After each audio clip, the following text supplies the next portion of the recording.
Good afternoon. I am so happy to be able to introduce some very special young women from Feeding the Fosters and share with you something that I've been so happy to have a tiny bit of participation in, but I'm looking forward to so much more information and letting our community know what you all are up to. So why don't you go ahead and introduce yourselves?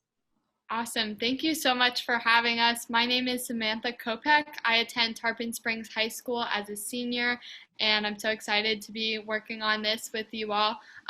Myself and this is my sister Laura. We're the co-founders of Feeding the Fosters, Inc., and we're going to talk to you a little bit about it today, so I'll let her introduce herself. My name is Laura, and I attend Palm Harbor University High School. I'm in the IB program as a 10th grader.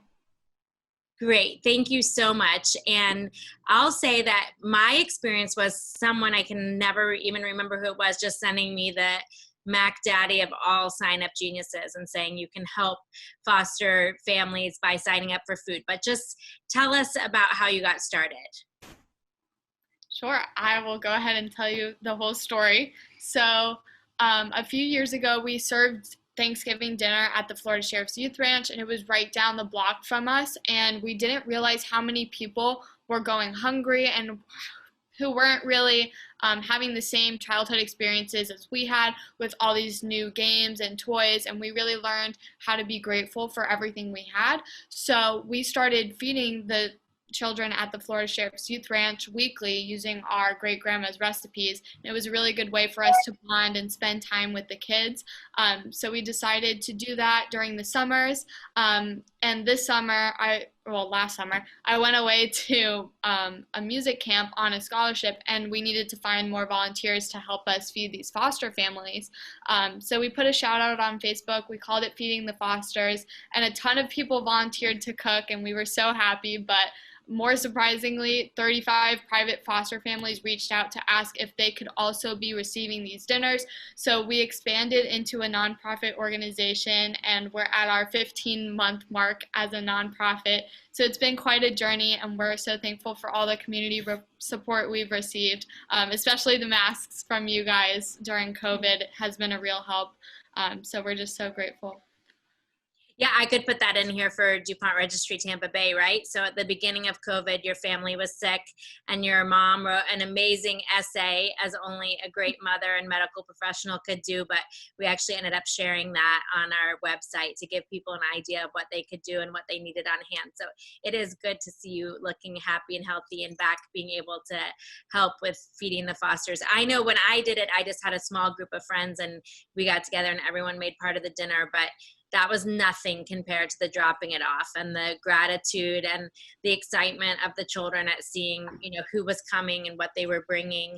And then, yes, I'm so happy that we've been able to get some masks over there. But what else can you tell us? Like, these are my questions that you can think about and decide who wants to answer them. But do you have a favorite memory of something, a favorite experience that you've had with a foster family?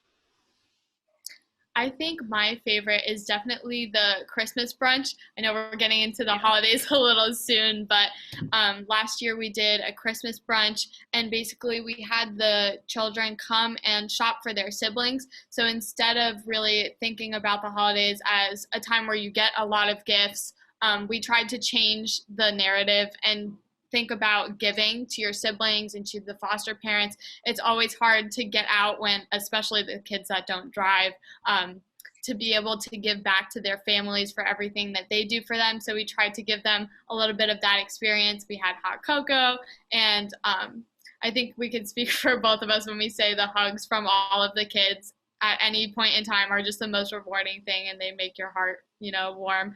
So those are my favorite memories.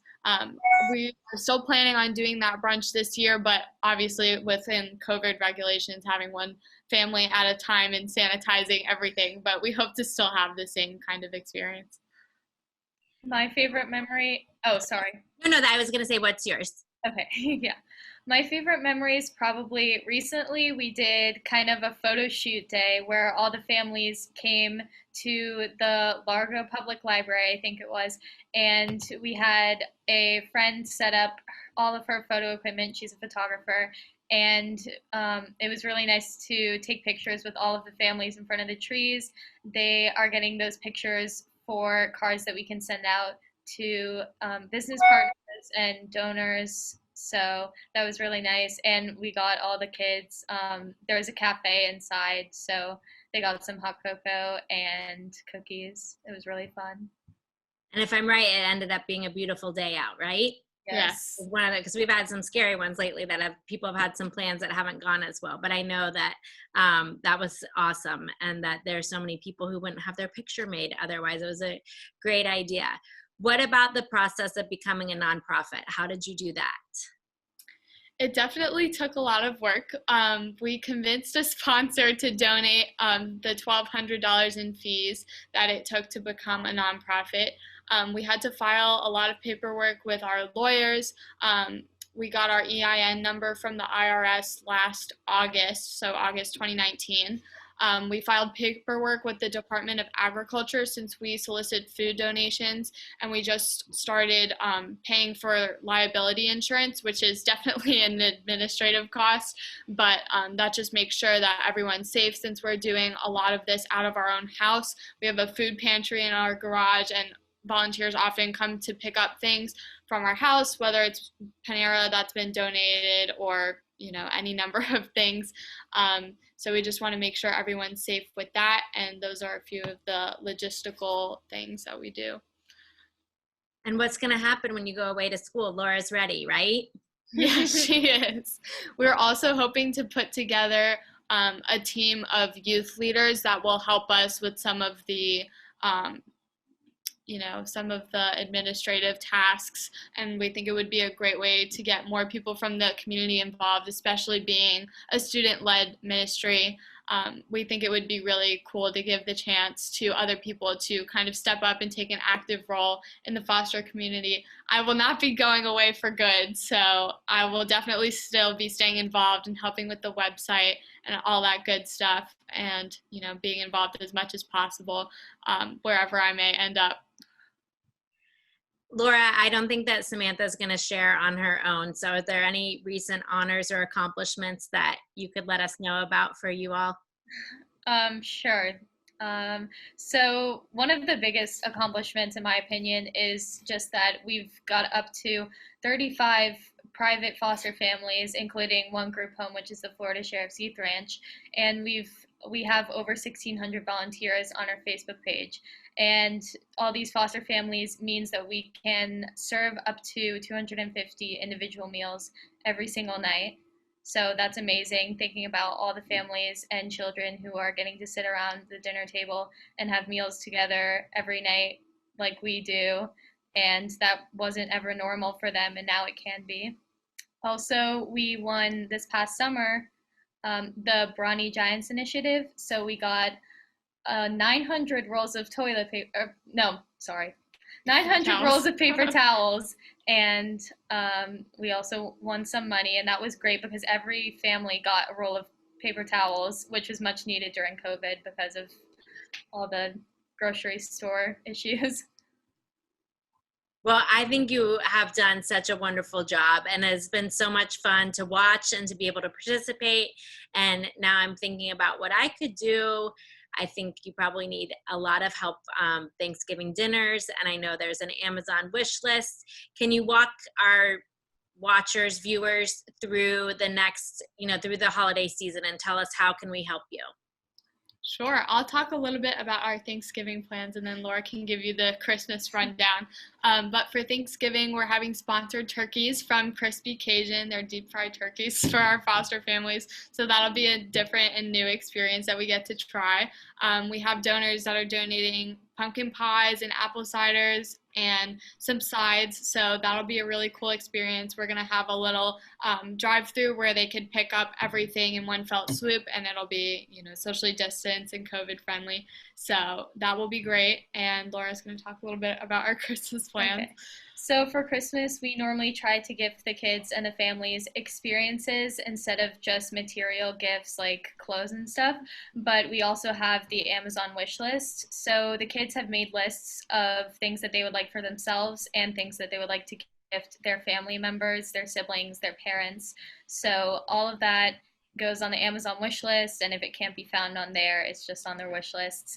And yeah, we do have the Christmas brunch where we can let the kids come and just pick out the gifts that they want to give. We help them wrap it up, and then they can give those as gifts on Christmas to their families. And oh yeah, we also have a breakfast with Santa where the kids can come and sit on Santa's lap and tell them what they would like for Christmas. And I think this year we're hosting it at IHOP. So that'll be really fun. Great. And will all those dates be on your website or on your Facebook page so people can help support?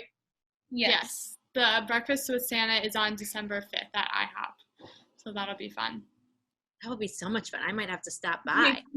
All right. Well, I just so much have enjoyed getting to know your family over Facebook. You've been one of my big COVID inspirations that you kept going and kept doing, especially when it was so heartbreaking and terrifying that you were sick. But I just am so impressed. I can't say enough about it. I get to read about all different groups and things that they do, but you are young and really, really dedicated to something that is such a great need. People don't understand it. I didn't know that much. I've learned so much about foster care and what people's needs are and how hard it is on the families that are taking in these children whose lives are so difficult. So I don't know you well enough for you to think that I would be proud of you, but I am so proud of you. Thank you very much. Makes me cry.